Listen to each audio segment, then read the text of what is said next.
Hi, everybody, and welcome to Fiddleheads. I'm so excited you guys are here, and it was exciting to hear from Miss Delandria how many permission forms she was getting in. So I'm super excited for this really big group. I can't be here, obviously, in person today. I have a really important meeting for work, but I did not want to miss this first practice. So there's lots that I want to cover with you guys, and then next week I will be there. So the difference between the Fiddle Club and the Fiddleheads is that the Fiddle Club have all played fiddle for a whole year. So I'm going to keep that group for the advanced stuff because they're already playing. They've got about 20 songs and they're moving ahead from there. So this club is, the Fiddleheads is for those who are just starting out, maybe have had a little bit of work on the fiddle, have played in class with me or started Fiddleheads last year, or we're in the program and we're going to get everybody up to speed. So it's really exciting. So our teacher is going to be Dan McDonald, and he met with the Fiddle Club last year, and he's a fabulous teacher and really amazing fiddle player. Wait till you hear him. He's going to be awesome. So he's going to be joining us on Google Meets every Thursday, and I'll be there to help you guys as well and just kind of do the things in person that need to be done. And then he's doing the actual teaching when he'll be on Google Meets. So I'm really excited for you guys to meet him. He's super awesome.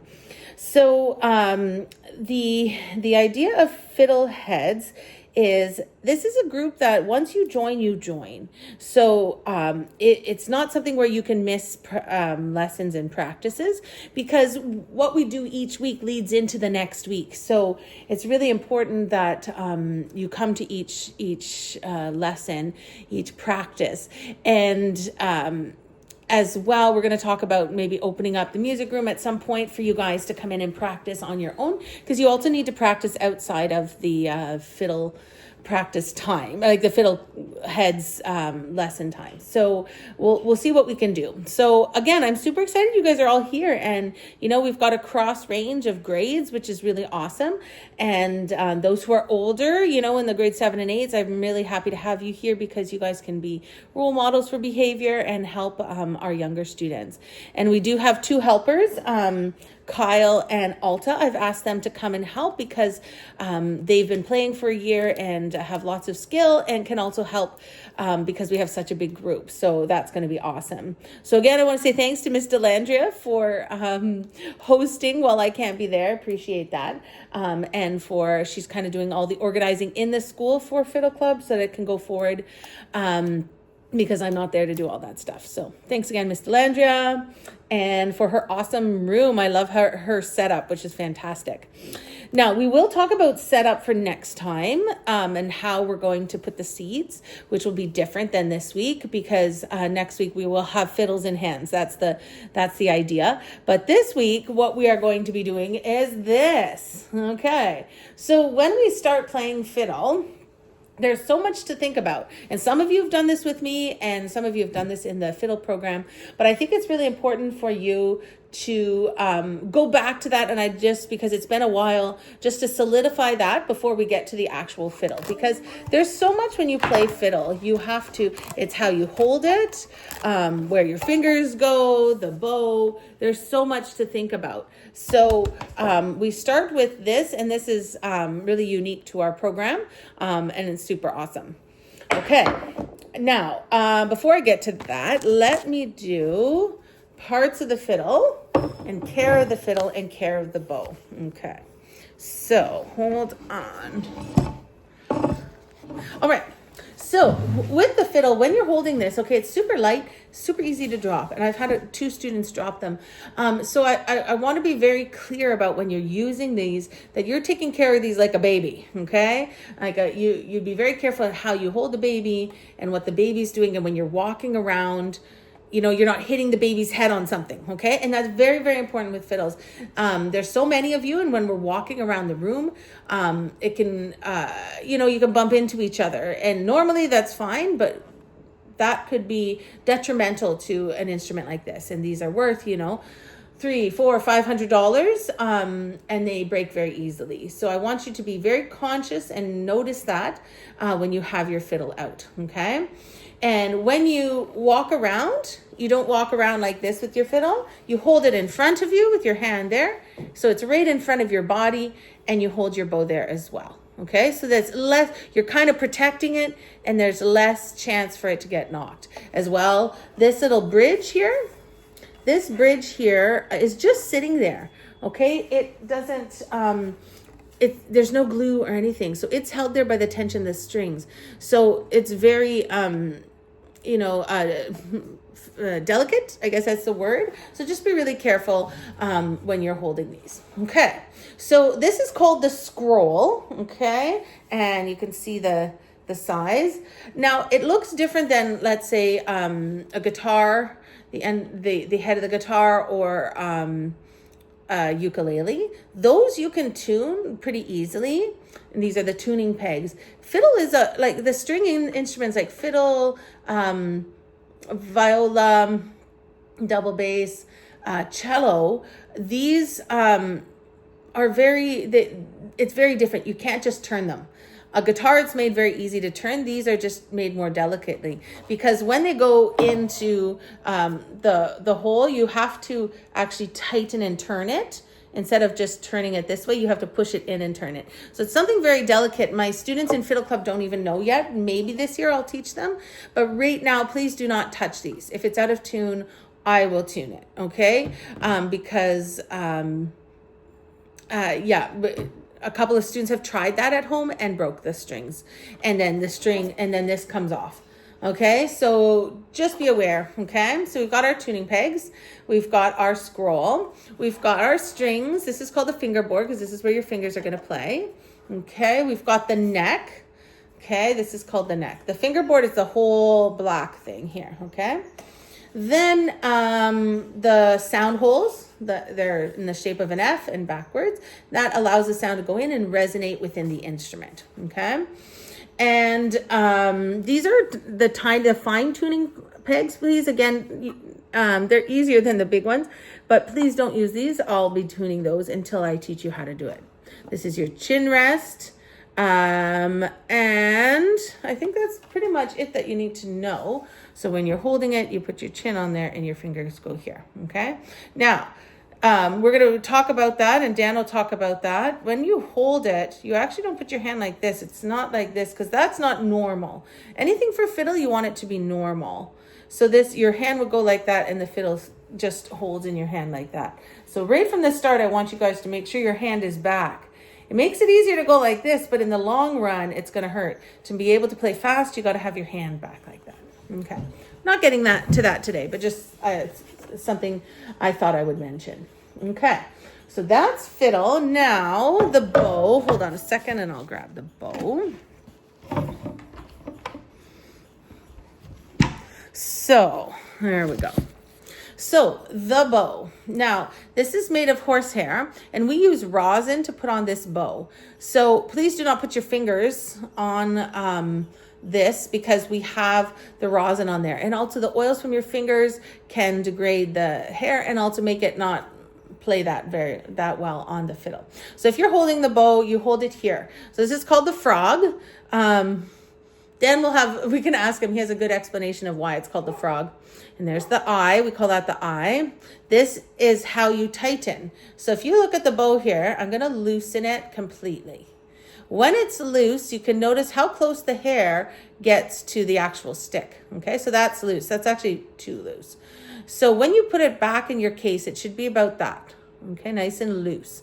So the hairs there's a lot of tension on there. So you want your hairs to be kind of loose. Now I am tightening it up. You still want that stick to have a bit of a curve, but you want there to be a gap between the hair and the stick. Maybe the size of your pinky, something like that. Okay. All right, so then there's your bow. There's the tip of the bow and the frog of the bow. Okay. Now, when you're going to go hold this, you're putting your thumb underneath and your 4 fingers on top. Now, look what part of my fingers are on top. It's not this. So I don't have fingers hanging over. It's just that. So your hand is actually going like this. Can everybody go like that? So then when the bow comes in, that's what you're doing. Now that's going to take some time to get used to. Okay. But we're going to practice that before we get to the fiddle. Okay. Very important to get that bow. Eventually we're going to put our thumb up there. Some fiddle players play like this. You'll see that. But how we start is here. Okay. Your fingers like that and your thumb underneath. Okay, so I want everybody to take there. We're going to start with, actually, let's start with the bow. So the stick like this, okay? I have a straw because I didn't have one at home. Okay, so there's a color underneath for your thumb. And then there's 2 colors on top. To put 2 fingers down on those colors and then put your finger there. Okay, so you got your thumb underneath and your 4 fingers. Now it's not this, okay? It's this, and it takes a bit to get used to holding that, okay? So, jung, jung, jung, jung, jung, jung, jung. So go ahead and try that out, and I want you to go up and down. We say up and down, up and down. And when you play, I don't know if this is easier for me to stand, your elbow, you're gonna move at the elbow. So you're not moving at the, you're not moving your whole arm, okay? Your arm will get tired. So it's the elbow, okay? Go ahead, practice up and down. All right. Let's practice together. We're going to go down for 4 and up for 4. Here we go. Down, 2, 3, 4, and up. 3, 4, and down. 2, 3, 4, and up. 2, 3, 4, and down. 2, 3, 4, and up. 2, 3, 4. Now down for 2 and up for 2. 1, 2, 1, 2. 1, 2, 1, 2. Watch your elbow. 1, 2, 1, 2, 1, 2, 1, 2. Excellent, excellent, excellent. Okay. Now, you can put those down and grab your spoons. Okay, and the reason we use a spoon, because that kind of mimics the chin rest. Some of those spoons I know are really small, but it's just for the purposes of today, okay? So you're going to put your spoon on your shoulder, okay? So it kind of pushes up onto your shoulder like that, maybe a little bit on your neck. So, and then you put your hand there, just like I said, like this. It goes right in. Trying to figure that out. Right there. Not this, not on the palm of your hand, no, this, okay? So you're going to put it up against your shoulder. So it's almost like you squeeze it with these 2 parts of your hand. Squeeze that. See if you can hold it, squeeze it, and then it pushes up against your neck. I know that's very different than other things that you have to do. So it's a lot you have to think about. You're kind of squeezing it and pushing it, not too hard that you're choking yourself, but just squeeze it and hold it, okay?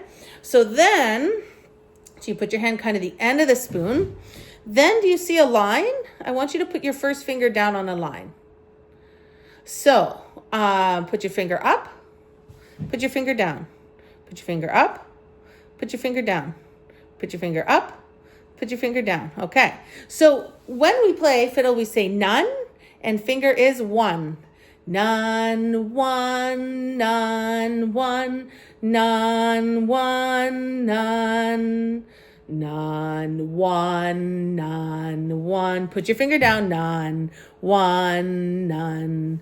None, 1, none, 1, none, 1, none, none, 1, none, 1, none, 1, none. Okay? How do we do? Okay? It's going to feel a little bit weird in your shoulder. Okay? So try to relax there and sit nice and tall. So you're sitting with your feet flat on the floor. I didn't talk about that. Okay, so sit. You're not going to put your back on the back of the chair. That's for relaxing, okay? Or if you're in class and just writing. When you play, you sit on the edge of your chair, your feet flat on the floor. So like the front half of the chair, okay, not the edge. Feet flat on the floor, okay? So your body is nice and tall. And then sometimes I'll say, okay, relax. Then you can relax into your chair. I know you can't sit up the whole time. All right, so we've done none and 1. Now can you put the second finger down? None, 1, 2. So look at my fingers when I'm playing. They look like this. They're not like this. They're like this. So if that's in my hand and I'm squeezing it, up against my neck. My finger goes down. I know it's hard to see. And then 2. Okay, look at them. My knuckles are like this. Okay, so practice at nan, 1, nan, 1, nan, 1, nan. Now we're going to go nan, 1, 2. So put your second finger on the second line. 2, 1, nan, 1, 2. Nan, 1, 2, 1, nan, 1, 2, and then nan, 1, 2, 1, nan, 1, 2, nan, 1, 2, 1, nan, 1, 2. Okay, take a break, shake it out, and then we're going to continue in the next video.